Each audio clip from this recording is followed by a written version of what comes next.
بسم الله الرحمن الرحيم. الحمد لله رب العالمين والصلاة والسلام على رسول خير خلقه محمد وعلى آله وصحبه أجمعين. سبحانك لا علم لنا إلا ما علمتنا إنك أنت العليم الحكيم. ربي زدني علما ربي زدني علما ربي زدني علما ربي شرح لي صدري ويسر لي أمري واحلل عقدة من لساني يفقه قولي. کتاب البیوع. بیوع جمع ہے بئی کی. بئی کہتے ہیں خرید و فروخت کو. خرید و فروخت کے متعلق بیان ہے، یعنی اس باب میں جو حدیثیں بیان ہوں گی اس میں اسلامی طور طریقے اور طرز کے مطابق خرید و فروخت کیسی کرنی چاہیے اس کا بیان ہوگا. تو حدیث نمبر 34 وعن النعمان بن بشیر رضی اللہ تعالیٰ عنہ قال. نعمان بن بشیر رضی اللہ تعالیٰ عنہ سے روایت ہے، فرماتے ہیں قال رسول اللہ صلی اللہ علیہ وسلم، رسول اللہ صلی اللہ علیہ وسلم نے فرمایا الحلال بین، حلال واضح ہے، والحرام بین، اور حرام بھی واضح ہے. یعنی حرام اور حلال شریعت نے بیان کر دیا ہے واضح طور پر. وبینہما متشابہات، اور حرام اور حلال کے درمیان کچھ متشابہات ہے، یعنی شبے والی چیزیں ہیں جو انسان کو شبے میں ڈال دیتی ہے. ایک پہلو سے دیکھے تو حلال نظر آتے ہیں وہ معاملات، دوسرے پہلو سے دیکھے تو وہ معاملہ حرام نظر آتا ہے. تو بہت سے معاملات اس طرح آج کل مارکیٹ میں ہوتے ہیں کہ اس میں انسان کشمکش کا شکار ہو جاتا ہے کہ یہ حلال ہے یا حرام. تو متشابہات ہے وہ. تو حلال اور حرام کے درمیان فرمایا کہ متشابہات ہے. لا يعلمهن كثير من الناس، اکثر لوگ ان متشابہات کو نہیں جانتے، یعنی ان کے حکم کو نہیں جانتے کہ یہ حلال ہے یا حرام. علماء جانتے ہیں لیکن عام لوگ نہیں جانتے. فمن اتقى لشبہات، فمن اتقى الشبہات، جو شخص متشابہات سے بچا، یعنی جس شخص نے اپنے آپ کو متشابہات سے بچا لیا، استبرأ لدینہ، تو اس شخص نے اپنے دین کو کیا کر لیا؟ بچا لیا. اپنی جو ہے دین کو بچا لیا، اپنی عزت کو اس نے بچا لیا. چونکہ جو شخص جس چیز کے بارے میں یقینی طور پر علم نہیں ہے کہ یہ حلال ہے یا حرام، اور کوئی ایسا شخص بھی آپ کے پاس موجود نہیں ہے جس سے آپ پوچھ سکے، یعنی عالم کوئی مفتی بھی نہیں ہے جس سے آپ پوچھ سکے، تو پھر ایسی صورت میں اس سے بچنا چاہیے. کیونکہ ممکن ہے وہ حرام ہو اور آپ اس کو وہ معاملہ کر لیں یا وہ چیز خرید لیں.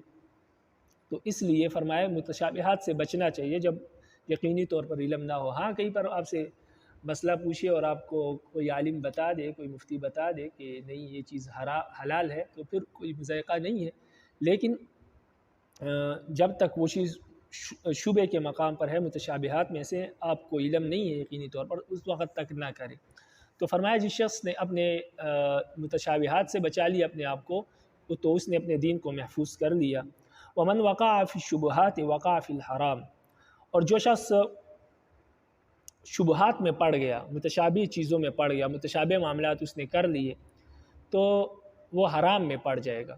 یعنی جو شخص متشابہ چیزوں میں پڑ جائے جس کے حلت اور حرمت واضح نہ ہو، تو پھر اس کا نتیجہ یہ ہوتا ہے کہ آہستہ آہستہ وہ حرام معاملات میں پڑ جاتا ہے. پھر حرام سے بھی اس کو کوئی فرق نہیں پڑتا، پھر حرام معاملات بھی کرتا ہے، حرام چیز حرام طور پر خرید و فروخت بھی کرتا ہے، سودی کاروبار بھی کرتا ہے. تو اس نے فرمایا متشابہات سے بچے. جو متشابہات سے بچا اس نے دین کو محفوظ کر لیا. جو متشابہات میں پڑ گیا تو وہ حرام میں پڑ جائے گا. کالراعی یرا حول الحما یوشک ان یقع فیہ، یہ بالکل اسی طرح ہے جیسے کوئی چرواہا کسی چراگاہ کے قریب اپنی بکریاں چراتا ہے، یعنی کسی کے فصل کے قریب اپنی بکریاں کوئی چرواہا چرا رہا ہے، تو قریب ہے کہ اس چرواہے کے جانور اس کھیت میں چرنا شروع کر دے یا اس چراگاہ میں چرنا شروع کر دے جو کسی اور کی ہے. کیونکہ جب آپ بالکل کنارے پر بکریاں چرائیں گے تو انسان کو بعض اوقات سستی ہو جاتی ہے یا کسی دوسرے طور توجہ ہو جاتا ہے، تو یقینی طور پر وہ بکریاں اس فصل میں گھس جائیں گی اور وہاں سے کھانا شروع کر لیں گی. یہ بالکل اسی طرح جو شخص متشابہات میں پڑ جاتا ہے تو وہ بالکل حرام کے قریب ہے، تو کبھی بھی وہ حرام میں پڑ سکتا ہے. تو اکثر یہی دیکھا گیا جو متشابہات میں پڑ جاتا ہے وہ پھر حرام معاملات میں پڑ جاتا ہے.